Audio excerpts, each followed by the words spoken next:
আসসালামু আলাইকুম everyone, welcome back to our page Hridoy Bake House. আজকে আমি আপনাদের চকলেট চিপস কুকিজের রেসিপি শেয়ার করব। খুবই ইজিলি আপনারা বাসায় কিন্তু করে ফেলতে পারেন, আর খুবই কম ইনগ্রিডিয়েন্টস দিয়ে কিন্তু করে ফেলতে পারেন। আর এটা একদম বেস্ট একটা রেসিপি।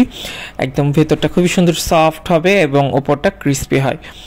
আর এটা আপনি বেশ কিছুদিন রেখেও খেতে পারবেন, আর অনেক বেশি চকলেটিও হয় জিনিসটা। তো চলুন কীভাবে তৈরি করবেন দেখে নেওয়া যাক।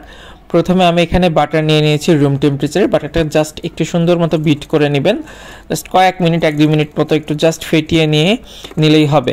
এখানে আমি হোয়াইট সুগার ইউজ করেছি, যেহেতু বাসায় আমার ব্রাউন সুগার ছিল না। আপনারা অবশ্যই অর্ধেক হোয়াইট এবং অর্ধেক ব্রাউন সুগার দিয়ে করবেন, তাহলে টেস্ট আরও অনেক বেশি বেড়ে যাবে। আর কোন জিনিস কতটুকু ইউজ করেছি সেটা কিন্তু রেসিপি স্ক্রিনেই দেখতে পাচ্ছেন, ঠিক আছে। আর আমাদের ইনস্টাগ্রাম আইডির লিঙ্ক দেওয়া থাকবে, সেখানে আমরা সব রেসিপি রিটেন রেসিপি কিন্তু শেয়ার করব কিছুদিনের মধ্যে। তাই আপনারা যারা আমাদের ইনস্টাগ্রামে অ্যাড হতে চান অবশ্যই আমাদের ইনস্টাগ্রামে ফলো দিয়ে রাখবেন, সেখানে আপনারা বিভিন্ন টাইপের রিটেন রেসিপি পেয়ে যাবেন। এরপর আমি অল্প অল্প করে ডিম দিচ্ছি এবং বিট করে নিচ্ছি।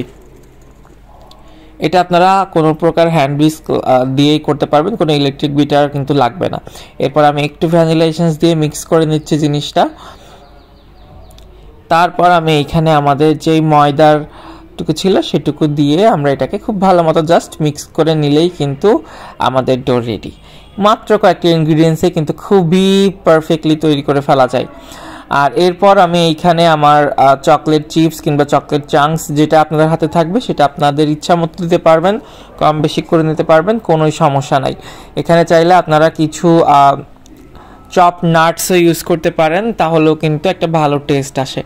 এবার এটাকে আমি জাস্ট 10-15 মিনিট একটু ফ্রিজে রেখে সেট করে এরকম গোল গোল করে ট্রেতে দিয়ে দেবো। টোটালি আমার এখানে বেশ ভালো বড় সাইজের কিন্তু 5টা কুকিজ হয়েছে। এরপর আমি আরেকটু চকলেট চাঙ্কস দিয়ে দিচ্ছি র্যান্ডমলি। এটা দেওয়াও যায় না দেওয়াও যায়, কোনো সমস্যা নাই। টোটালি আপনাদের উপর ডিপেন্ড করে আপনারা দিতে চান কি না। এরপর এটাকে আমি 170 ডিগ্রি সেলসিয়াস তাপমাত্রাতে 12 থেকে 15 মিনিট বেক করব। এটা যদি আপনারা আরও ফ্রিজ করে বেক করেন এটার কম স্প্রেড করবে, আর যদি আপনারা আরেকটু দেখা যাচ্ছে রুম টেম্পারেচারে বেক করেন তাহলে কিন্তু আর একটু বেশি স্প্রেড করবে। সো এটাকে আপনি 10-15 মিনিট একটু নর্মাল ফ্রিজে রেখে তারপরে বেক করলে এরকম সুন্দর একটা শেপ আসবে। তো দেখেন মাশাআল্লাহ কতটা সুন্দর হয়েছে টেক্সচার। যদি ভিডিওটি ভালো লাগে অবশ্যই লাইক, কমেন্ট এবং শেয়ার করে দিবেন। আর আমার ইউটিউব চ্যানেল আছে হৃদয় বেক হাউস নামে, ওটা চ্যানেলে সাবস্ক্রাইব করে ফেলতে পারেন। আজকের মতো এখানে বিদায় নিচ্ছি, আল্লাহ হাফেজ।